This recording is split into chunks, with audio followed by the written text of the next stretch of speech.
जब बिना माँ बजेलो तब तब कीड़ा पाटे खेलो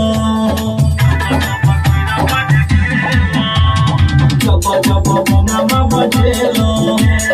तब तब कीड़ा पाटे खेलो वाल्मीकि